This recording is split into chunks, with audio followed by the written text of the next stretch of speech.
காதை கேட்க வைக்க முடியாதுன்ட்டும், அதுக்கு காது மிஷின் மட்டும்தான் தீர்வுன்ட்டும் எவ்வளோ காலம் நாம் ஏமாற்றிட்டு இருக்கோம்.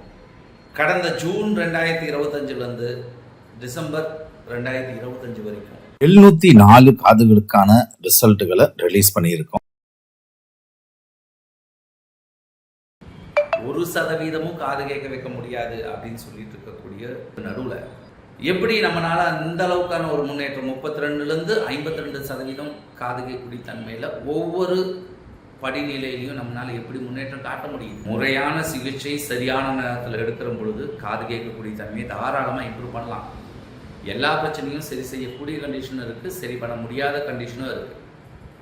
ஸோ ஒருத்தருக்கு காது கேட்கக்கூடிய தன்மை கம்மியாக இருக்குன்னா அது எந்த வயசுல இருந்தாலும், சின்ன குழந்தையா இருந்தால் தயவு செஞ்சு உடனே ஆரம்பிங்க. அவங்க எந்த வயசுல இருந்தாலும் உடனே ட்ரீட்மெண்ட் ஆரம்பிங்க. தள்ளி போட்டுட்டு அதை சரி பண்ண முடியாத நிலையில தள்ளிட்டு கொண்டு போகாதீங்க. காது மிஷினே நீங்கள் வச்சுருந்தாலும் உங்களுக்கு நீங்களே கேள்வி கேட்டு பாருங்கள். மிஷின் போடுறதுக்கு முன்னாடி இருந்த காது கேட்கக்கூடிய தன்மை எப்படி, இப்போது அந்த மிஷினை நீங்கள் கழட்டி வச்சா எந்த அளவுக்கு உங்களால் ஹேண்டில் பண்ண முடியுங்கிறதையும் பாருங்கள். உங்களுக்கு 1% இல்லை இந்த காது கேட்கக்கூடிய தன்மை முதல்ல இருந்ததை விட கம்மியாகுது அப்படின்னு ஒரு எண்ணம் இருந்தாலும் தயவு செஞ்சு இயற்கை காது கேட்கக்கூடிய தன்மை அதிகப்படுத்துறதுக்கான சிகிச்சையை ஆரம்பிங்க.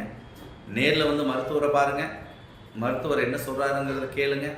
நீங்கள் விருப்பப்பட்டால் நீங்கள் சிகிச்சை ஆரம்பிக்கலாம். பொதுவாக எங்களுடைய சிகிச்சைங்கிறது மருந்து போட்டு ஒரு 10லேருந்து 15 நிமிஷத்துலேயே காது கேட்கக்கூடிய தன்மையில் முன்னேற்றம் தெரியும்.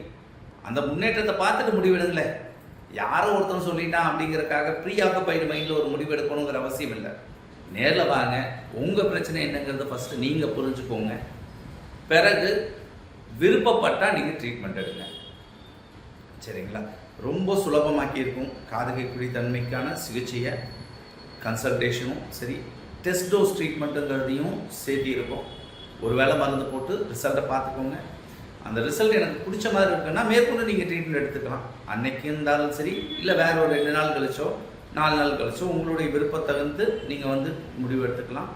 எப்போ ட்ரீட்மெண்ட் ஆரம்பிக்கணுங்கிறது உங்களுடைய மருத்துவர் உங்களுக்கு உதவருக்கு மட்டும்தான் இருக்காங்க. எங்களுடைய மருத்துவர்கள் கிட்ட உங்களுடைய ஒப்பீனியன் தேவை, உங்களுடைய கண்டிஷனுக்கான ஒப்பீனியன் தேவை அப்படின்னா கீழே இருக்கக்கூடிய வாட்ஸ்அப் நம்பருக்கு உங்களுடைய ஆடியோகிராம் டெஸ்ட் பண்ண ரிப்போர்ட்டை அனுப்பிவிட்டீங்க அப்படின்னா டாக்டர் பார்த்துட்டு இது சரி செய்யக்கூடிய கண்டிஷனா இல்லை சரி செய்ய முடியாத கண்டிஷனாங்கிறத சொல்லுவாங்க. பிறகு நீங்கள் அப்பாயின்மெண்ட் ஃபிக்ஸ் பண்ணிவிட்டு நேரில் பார்க்கலாம். நன்றி, வணக்கம்.